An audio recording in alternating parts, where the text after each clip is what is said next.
Sí, Dios, queremos alabar y queremos bendecir tu nombre. Te damos gracias, gracias, Padre, porque nos permites una semana más. Y bendito Dios, en verdad te estamos agradecidos porque eres tú quien pone en nosotros ese anhelo, ese deseo por saber y conocer un poco más acerca de ti. Te alabamos y te bendecimos en el nombre de Jesús. Amén y amén. Muy bien, preciosos, pluma, papel, lápiz, una actitud enseñable, recordemos que es lo que necesitamos precisamente para continuar con nuestro estudio acerca de Hebreos. Semana 16, Hebreos capítulo 10, versos 19 al 39. Cristo ejerce en el santuario celestial. Seguimos en esta sección y un nuevo estímulo. Es la quinta parte de esta sección y se llama un nuevo estímulo. Y vamos a dar lectura a nuestro pasaje.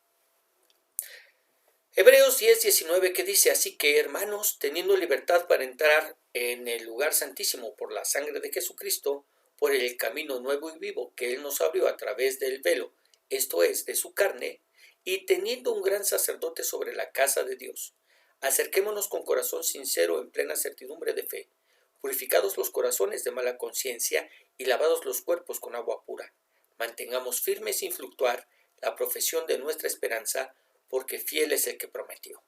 Y considerémonos unos a otros para estimularnos al amor y a las buenas obras, no dejando de congregarnos como algunos tienen por costumbre, sino exhortándonos, y tanto más cuando veis que aquel día se acerca. Porque si pecaremos voluntariamente después de haber recibido el conocimiento de la verdad, ya no queda más sacrificio por los pecados, sino una horrenda expectación de juicio y de hervor de fuego que ha de devorar a los adversarios. El que viola la ley de Moisés por el testimonio de 2 o 3 testigos muere irremisiblemente.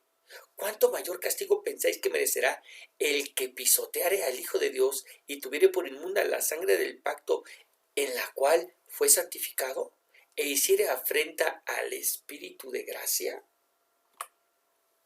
Pues conocemos al que dijo: mía es la venganza y yo daré el pago, dice el Señor. Y otra vez, el Señor juzgará a su pueblo. Horrenda cosa es caer en manos del Dios vivo.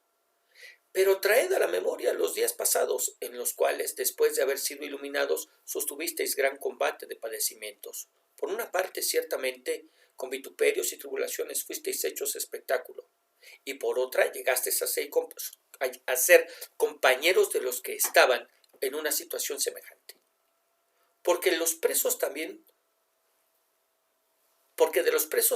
os compadecisteis, y el despojo de vuestros bienes sufristeis con gozo, sabiendo que tenéis en vosotros una mejor y perdurable herencia en los cielos. No perdáis, pues, vuestra confianza, que tiene grande galardón, porque os es necesaria la paciencia, para que, habiendo hecho la voluntad de Dios, obtengáis la promesa. Porque aún un poquito, y el que ha de venir vendrá y no tardará, mas el justo vivirá por fe. Y si retrocediere, no agradará a mi alma. Pero nosotros no somos de los que retroceden para perdición, sino de los que tienen fe para preservación del alma. ¡Qué pasaje! De verdad, qué pasaje vamos a estudiar el día de hoy. Y es que esta sección, el autor de la carta la termina abordando dos grandes temas. El primero tiene que ver con mantenernos firmes en nuestra fe en Dios, y el segundo nos habla de las consecuencias de no hacerlo. ¿Qué pasa si nos regresamos a los antiguos rudimentos de la ley? ¿Qué sucede si volvemos a los sacrificios de animales? Bueno, precisamente de eso termina hablándonos el escritor. Vamos a verlo. Hebreos 10:19. Así que, hermanos, teniendo libertad para entrar en el lugar santísimo por la sangre de Jesucristo, por el camino nuevo y vivo que Él nos abrió a través del velo, esto es, de su carne, y teniendo un gran sacerdote sobre la casa de Dios, acerquémonos con corazón sincero, en plena certidumbre de fe, purificados los corazones de mala conciencia y lavados los cuerpos con agua pura. Muy bien, vamos a empezar leyendo el comentario. ¿Está bien? Leyendo el comentario. ¿Qué dice? Estos versículos resumen en términos muy simples el argumento doctrinal de los capítulos del 7 al 10. Hay dos cosas que tenemos como hermanos cristianos, Y sobre la base de ello, el autor hace el triple encargo de los versos del capítulo 10, versos 22 al 25. En primer lugar, tenemos confianza para entrar al lugar santísimo por la sangre de Jesús. La palabra traducida confianza se encuentra en 4 contextos importantes en Hebreos. Dios nos da esa confianza por medio del Evangelio. Fundamentalmente, es la confianza para entrar al lugar santísimo, basada en el sacrificio único de Jesús por la sangre de Jesús. Hay una íntima relación entre la entrada de Cristo en el santuario celestial y la nuestra. Él abrió un camino nuevo y vivo para que nosotros lleguemos a la presencia de Dios a través del velo, es decir, su cuerpo, su carne de manera literal. El velo en el tabernáculo terrenal era el medio de acceso al lugar santísimo para el sumo sacerdote. Hablando metafóricamente, la muerte en sacrificio de Jesús era el velo o medio de acceso al santuario celestial para él y para todos los que confían en él. La segunda cosa que tenemos como hermanos cristianos es un gran sacerdote sobre la casa de Dios. De acuerdo con el capítulo 3, verso 6, es claro que la casa de Dios significa el pueblo de Dios. Nuestro gran sacerdote o gran sumo sacerdote hace posible que nos acerquemos a Dios en forma conjunta y que compartamos la esperanza de vivir para siempre en su presencia. Pero esta alusión a nuestra experiencia común como cristianos significa también que tenemos responsabilidades los unos con los otros. Muy bien, claro, después de que hemos estado estudiando, bueno, este comentario tiene que ser claro para nosotros, pero bueno, vamos a ver lo siguiente. Como creyentes, como hermanos, ¿de qué libertad gozamos? Bueno, como si fuéramos sumos sacerdotes, la de entrar hasta el lugar santísimo, hasta la presencia de Dios gracias a la sangre, al sacrificio de Jesucristo. Es como si hubiera abierto a través de su sacrificio un nuevo camino hacia el Padre donde no hay necesidad de hacer sacrificio alguno, porque Él ya lo hizo, Él es el sacrificio. Yo soy el camino, la verdad y la vida. Nadie viene al Padre si no es por mí. Y podemos entrar a esa presencia cuando queramos. No una vez al año, sino siempre que así lo deseemos. Ahora piensa, qué impresión para los que lo escuchaban en aquel tiempo. Porque ellos jamás creyeron que pudieran gozar de ese privilegio que estaba reservado solo para un descendiente de Aarón. Sin embargo, ahora todos los que somos creyentes, gozamos de este privilegio y más, pues podemos hacerlo cada vez que levantemos nuestra voz al Señor. Podemos entrar a esa presencia cada vez que así lo queramos. Y con esto en mente, ¿qué nos recomienda el escritor? Que nos acerquemos a Dios. Verso 22. ¿Cómo? ¿Cómo tenemos que acercarnos? En primer lugar, con corazón sincero. No por obligación y sin máscara, sin fingimiento. A eso se refiere. No porque estamos obligados a hacerlo. No porque tengo que, sino porque en verdad quiero hacerlo y me presento delante de Dios sin máscara, sin fingimientos, ¿verdad? Con corazón sincero. En segundo lugar, con fe. Porque el que busca a Dios primero debe creer que le hay. Sería ridículo levantar mi voz a un Dios que no creo que exista, ¿verdad? Por eso, ¿cómo tengo que hacerlo? Con fe, creyendo, ¿verdad? En tercer lugar, con una conciencia limpia, ¿verdad? Con una conciencia limpia. Es decir, sin cargar con una conciencia culposa, algo que Cristo, como ya lo vimos la semana pasada, hizo a través de su sacrificio, quitó la culpa del pecado de nuestras conciencias. Y en cuarto lugar, habiéndonos puesto a cuentas con Dios, lavados con agua pura. Habiéndonos puesto a cuentas con Dios, sin ignorar que nos acercamos a un Dios que es santo, santo. Y por eso nos dice, verso 23, mantengamos firme, sin fluctuar, la profesión de nuestra esperanza, porque fiel es el que prometió, y considerémonos unos a otros para estimularnos al amor y a las buenas obras, no dejando de congregarnos como algunos tienen por costumbre, sino exhortándonos y tanto más cuando veis que aquel día se acerca. Muy bien. La pregunta es, ¿cómo y por qué debemos mantener nuestra profesión por Cristo? Bueno, en primer lugar, esa decisión, entre comillas, profesión, debe mantenerse sin fluctuar. Nada de que hoy sí y mañana no. Nada de que a veces soy y me siento cristiano y a veces ni me siento ni me comporto como cristiano. Nada de que eso depende de las circunstancias. Si nos va bien, aleluya, gloria a Dios. Pero si nos va mal, no creemos en Dios, lo ponemos en duda. ¿Por qué debemos estar firmes? Porque nuestra firmeza descansa en la fidelidad de Dios. Creemos que Dios es fiel y cumple lo que promete. Y si nos ha prometido salvación y vida eterna en Cristo, por supuesto que le creo y por eso me mantengo firme. Y como parte de ese mantenerme firme, no dejo de congregarme. Nótese que ya algunos acostumbraban no a hacerlo, pero la exhortación se hace para que el creyente no abandonara el culto cristiano para regresarse a los antiguos rudimentos de la ley de Moisés que los llevaba a regresar al sistema de sacrificios de animales, ¿verdad? Es decir, algo que se conoce como apostasía. Lo voy a repetir. Esta exhortación que se hace, estimularnos al amor, a las buenas obras y a no dejar de congregarnos, era necesario. ¿Para qué? Para que los que estaban comenzando a entender esta verdad del sacrificio de Cristo por encima de los sacrificios de los animales, no se regresaran a los antiguos rudimentos de la ley que los obligaba a regresar al sistema de sacrificios de animales, apostatando de la fe de Cristo. ¿Cómo lo sabemos? Bueno, por lo que continúa diciendo el autor en el verso 26, pero antes de eso, vamos a ver el comentario, que dice, el no asistir a las reuniones cristianas es perder el estímulo y la ayuda de otros cristianos.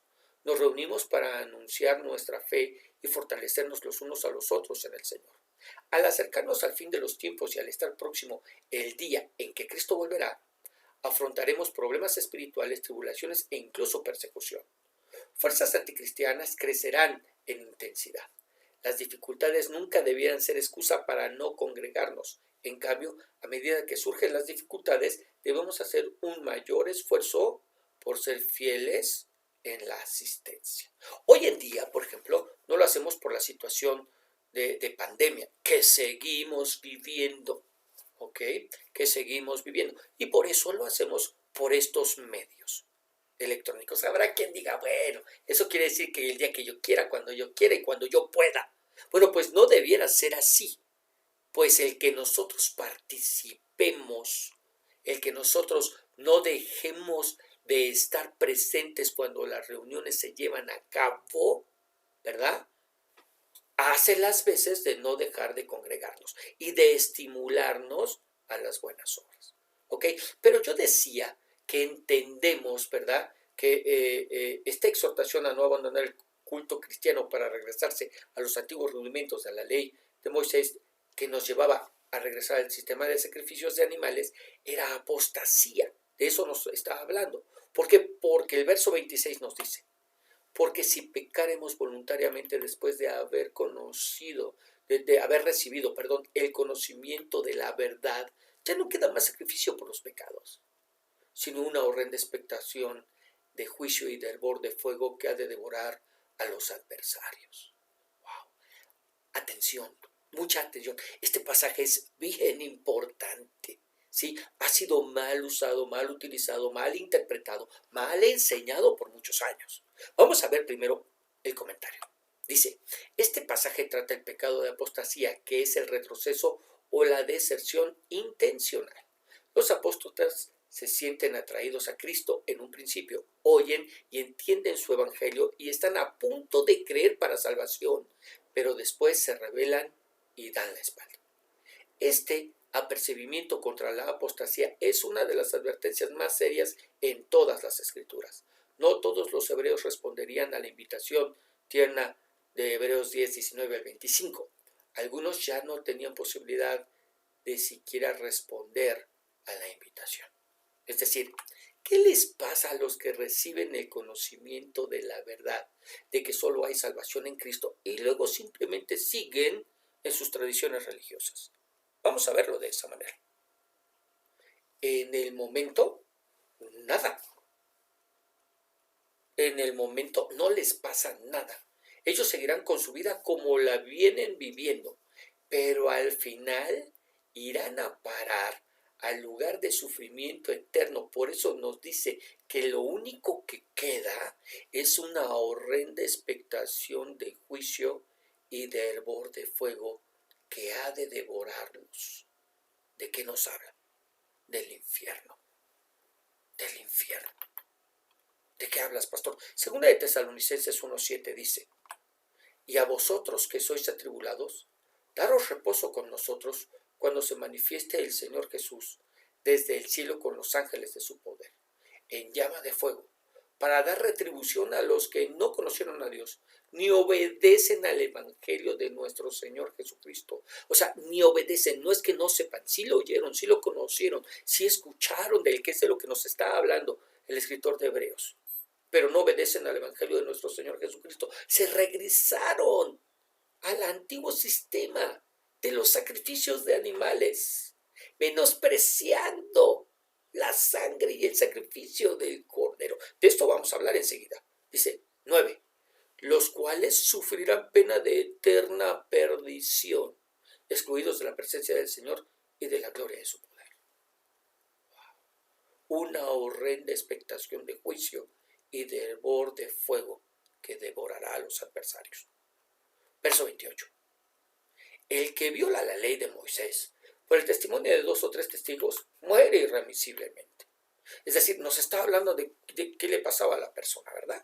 Ok, verso 29. ¿Cuánto mayor castigo pensáis que merecerá el que pisoteara al Hijo de Dios y tuviere por inmunda la sangre del pacto en la cual fue santificado e hiciera afrenta al Espíritu de gracia? Pues conocemos al que dijo: mía es la venganza, yo daré el pago, dice el Señor. Y otra vez, el Señor juzgará a su pueblo. Horrenda cosa es caer en manos del Dios vivo. ¿Qué le pasaba a la persona que violaba la ley de Moisés? Moría generalmente apedreado, lapidado. Recordemos lo que los religiosos buscaban cuando llevaron ante Jesús a la mujer que había sido hallada en adulterio. Ellos buscaban el matarla a pedradas, lapidarla, ¿verdad? Ahora, la pregunta es: ¿qué castigo debe recibir al que menosprecia la sangre de Cristo y decide confiar mejor en la sangre de los animales? ¿Qué castigo debe recibir el que insulta al Espíritu de Dios al despreciar la gracia que se le ofrece? No hablamos de morir físicamente, como lo hacían bajo la ley. Más bien hablamos de ese castigo eterno que vendrá sobre ellos. Serán echados al lago de fuego y azufre, junto con el anticristo, el falso profeta y finalmente Satanás. Ese juicio seguro que se hará. ¿Cómo lo sabemos? Pues porque viene escrito en la Biblia, en la palabra. Lo tenemos ahí. Vamos a verlo. Apocalipsis 19:20, ¿qué dice? Y la bestia fue apresada y con ella el falso profeta que había hecho delante de ella las señales con las cuales había engañado a los que recibieron la marca de la bestia y habían adorado su imagen. Estos dos fueron lanzados vivos dentro del lago de fuego que arde con azufre. Saltamos al 20:10.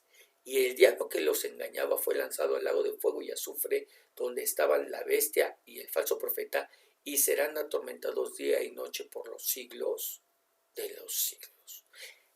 Todos ellos irán a ese mismo lugar. Por eso dice: horrenda cosa es caer en manos de un Dios vivo, del Dios vivo, del Dios que es real, que está vivo, ¿verdad? ¿Ok? Porque finalmente el Señor juzgará a su pueblo y Él es el que traerá la venganza. Cuando tú y yo compartimos el Evangelio, cuando tú y yo llevamos las buenas nuevas de salvación y nos desprecian, no nos desprecian a nosotros, lo están despreciando a Él. Se han convertido, constituidos a partir de ese momento en enemigos de Dios. Y por eso precisamente serán destruidos, ¿verdad? Ahora, aquí nos está hablando de esos judíos que han entendido, han comprendido precisamente que el sacrificio de los animales no fue suficiente, que ni era el propósito de Dios quitar el pecado a través de ellos, sino solamente cubrirlos para mostrarnos nuestra necesidad de un Salvador, de un mejor sacrificio, de un mejor mediador, de un mejor pacto. Pero esos que lo entendieron dijeron, sí, pero yo no puedo dejar mi tradición, yo no puedo traicionar mis tradiciones, pero es que esas tradiciones no van de acuerdo y conforme a la voluntad de Dios, y ese era el problema que tenía el Señor Jesucristo con los religiosos del tiempo, que daban mayor importancia a las tradiciones que al mandato, que a la palabra de Dios. A todos esos se les llama apóstatas. ¿Por qué? Porque vinieron, estuvieron, recibieron, pero se volvieron. Una horrenda expectación de juicio y hervor de fuego pende sobre sus vidas. Irán a parar al mismo lugar que ha sido preparado para Satanás, la bestia y el falso profeta, a un sufrimiento eterno. Verso 32. Pero traed a la memoria los días pasados, en los cuales, después de haber sido iluminados, sostuvisteis gran combate de padecimientos. Por una parte, ciertamente, con vituperios y tribulaciones fuisteis hechos espectáculo, y por otra, llegasteis a ser compañeros de los que estaban en una situación semejante. Ahora, el escritor se dirige a aquellos que no han abandonado la fe y les pide que recuerden cómo es que combatieron por la fe. ¿Cómo? Soportaron padecimientos como ofensas, insultos, humillaciones, persecución. Ahora yo le quiero pedir que piensen un minuto. ¿Qué recibieron por creer en Jesús? Sí, a estos a los que les está escribiendo. Una vida de éxito. A partir de ese momento todo les salió bien. ¿Sus cosechas fueron más abundantes que las de los demás? Claro que no. Pero la pregunta a respondernos es, ¿qué hubiéramos hecho nosotros en lugar de ellos? Porque les estaba hablando a aquellos que no dieron marcha atrás, aquellos que no cometieron el pecado imperdonable, vamos a decirlo de paso, ¿verdad? ¿Cuál es el pecado imperdonable? Rechazar a Jesucristo. No hay perdón de eso, ¿ok? Ese es el pecado imperdonable. Ajá. Ok, atribuir las obras de Dios al diablo. Decir, no, Jesucristo es obra del diablo. No, yo no puedo creer en su sacrificio. A eso se refiere. Ok, muy bien. Pero aquellos que sí seguimos a Jesucristo, aquellos que hemos tenido que soportar padecimientos como ofensas, insultos, humillaciones, persecución, ¿verdad? De eso se está hablando. Aquellos que no recibieron una vida de éxito. Aquellos a los que a partir de ese momento no todo les salió bien. Aleluyita, gloria a Dios. A aquellos que sus cosechas no fueron más abundantes, sino por el contrario, les quitaron todo lo que tenían. Ahora, ¿qué hubiéramos hecho nosotros en el lugar de ellos? ¿Soportar los padecimientos o dar marcha atrás? Piénsalo. Y mientras lo piensas, vamos a ver el siguiente comentario. Hebreos anima a los creyentes a perseverar en su fe y conducta cristiana en medio de la persecución y de las presiones. Por lo general, no pensamos que el sufrimiento sea bueno para nosotros, pero puede edificar nuestro carácter y nuestra paciencia. Durante tiempos de grandes pruebas, podemos sentir la presencia de Dios con claridad y encontrar ayuda de creyentes que nunca hubiéramos pensado que nos ayudarían. El saber que Jesucristo está con nosotros en nuestro sufrimiento y el esperar su próximo regreso para poner fin a todo dolor nos ayuda a crecer en nuestra fe y en nuestra relación con Él. Muy bien, verso 34.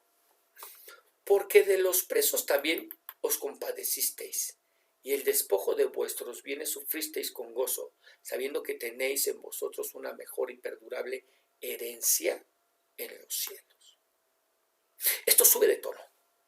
No solamente hablamos de insultos y rechazo, ahora hablamos de ir a la cárcel de manera injusta y que nuestros bienes, cosas, casas, propiedades, cuentas bancarias no sean quitadas. ¿Qué hicieron esos valientes? La soportaron. La Biblia dice literal, sufrieron con gozo. Sufristeis con gozo. Y no estamos hablando de personas que estuvieron mal de la cabeza. No. Hablamos de personas trabajadoras y justas que estuvieron dispuestas a sufrir todas estas injusticias porque creían que en el cielo, no en la tierra, sino en el cielo tendrían una mejor recompensa y herencia.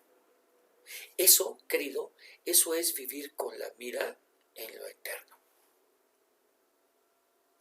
¿Y tú, cómo vives? Verso 35. No perdáis pues vuestra confianza, que tiene grande galardón, porque os es necesaria la paciencia para que, habiendo hecho la voluntad de Dios, obtengáis la promesa. Ojo, el que nuestra confianza a pesar de las circunstancias se mantenga firme en el Señor, tiene recompensa. Dice aquí, tiene galardón. Pero el autor se centra en el hecho de que lo que necesitamos para poder soportar este tiempo de tribulación e injusticia es paciencia. Paciencia para esperar a que el tiempo de tribulación termine y podamos recibir la herencia y recompensa que nos espera en los cielos. Y mientras esperamos, ¿qué debemos hacer? Permanecer en el hacer la voluntad de Dios, sabiendo que el Señor no retarda su regreso, no retarda su promesa de volver por nosotros. Porque dice así el verso 37. Porque aún un poquito y el que ha de venir vendrá y no tardará. Mas el justo vivirá por fe. Y si retrocediere, no agradará a mi alma. Pero nosotros no somos de los que retroceden para perdición, sino de los que tienen fe para preservación del alma. ¿Cuánto falta para que Cristo regrese? Aquí dice un poquito. Ese poquito del que nos habla el autor ya se hizo de casi 2000 años. Pero algo que debemos entender es que ahora estamos 2000 años más cerca de que Cristo regrese. No seamos como aquellos que creen que porque no ha venido ya no vendrá. Segunda de Pedro 3:9 nos dice, en realidad, no es que el Señor sea lento para cumplir su promesa, como algunos piensan. Al contrario, es paciente por amor a ustedes. No quiere que nadie sea destruido, quiere que todos se arrepientan, ¿verdad? Que todos se arrepientan. Muy bien. Y nos reitera, nos confirma el hecho de que el que ha de ser salvo, ha de serlo por la fe. Como dice, mas el justo vivirá por fe. Mas el justo vivirá por fe. Recordándonos que no es por obras, que no es que nos podamos ganar lo que Cristo ya nos ha dado a través de su sacrificio. Que lo que nos hace salvos no es pertenecer a una religión o denominación, sino el depositar nuestra fe en el autor de la fe, es decir, en Cristo mismo. Y nos confirma que el que es salvo permanece en esa fe. No lo es por permanecer, sino que permanece porque lo es. ¿Ok? Lo voy a repetir. Nos confirma que el que es salvo permanece en esa fe. No lo es por permanecer, sino que permanece porque lo es. Pero, ¿qué pasa con los que han estado con nosotros y se fueron? Si no regresaron, es porque nunca fueron de nosotros, como nos lo dice Juan en sus cartas. Primera de Juan 2:19, que dice, estas personas salieron de nuestras iglesias, pero en realidad nunca fueron parte de nosotros. De haber sido así, se habrían quedado con nosotros. Al irse demostraron que no eran parte de nosotros, lo que hemos venido hablando. En este capítulo que hemos terminado de estudiar esta sección, el Señor nos habla con tanta claridad, acerca de que el que peca deliberadamente, pero no está hablando del pecado que comúnmente el hombre, el creyente, el cristiano que está creciendo en esa santificación, de la que ya hablamos la semana pasada, pero está creciendo en esa santificación. A veces en esa humana debilidad peca, se equivoca, transgrede, viola, violenta, ¿verdad? No está hablando de ese pecar de manera deliberada por el cual ya no hay sacrificio por hacer, sino en realidad nos está hablando del pecado de apostasía, por el cual ya no hay nada que hacer, efectivamente, ya no hay sacrificio que se pueda hacer por la persona, ¿verdad? Cuando ha rechazado el supremo sacrificio de Jesucristo en la cruz del Calvario. ¿Ok? Tomémoslo en cuenta para quitar culpa y juicio de en medio de nuestras vidas. Porque de haber sido así, como a muchos de nosotros se nos enseñó, Pedro, quien pecó deliberadamente cuando se encontraba en el patio y fue confrontado en 3 ocasiones, y 3 ocasiones negó al Señor, no hubiera tenido oportunidad para el arrepentimiento. ¿Ok? Oremos.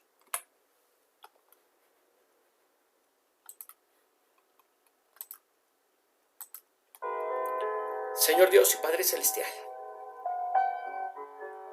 gracias Dios. Gracias por lo que nos enseñaste el día de hoy. Gracias por tu palabra. Gracias porque tú eres quien ilumina nuestro razonamiento, nuestro entendimiento, para poder comprender en el justo contexto lo que tú nos quieres enseñar a través de tu palabra. Gracias porque reconocemos que tenemos un Dios que es santísimo, santo, santo, santo, nos dice tu palabra. Pero también tenemos un Dios lleno de misericordia y bondad sobre nuestras vidas. Padre, ayúdanos a entender, a comprender. Ayúdanos, Señor, a no dar marcha atrás. Hoy en día que hay tanto judaizante que sigue diciendo que primero tengo que ser judío para después ser creyente, para ser cristiano. Señor, en el nombre de Jesús, que podamos entender, que podamos comprender las profundidades que encierra tu sacrificio en la cruz y esa libertad a la cual hemos sido verdaderamente llamados en ti. En el nombre de Jesús te lo pedimos. Amén y amén. Muy bien, precioso, que el Señor te bendiga, que el Señor te guarde, que el Señor haga resplandecer su rostro sobre ti y que sea ese mismo Señor quien te dé paz. Nos estamos escuchando la próxima semana, el día lunes, pero nos oímos todos los días a través del devocional y recuerda que el día domingo también tenemos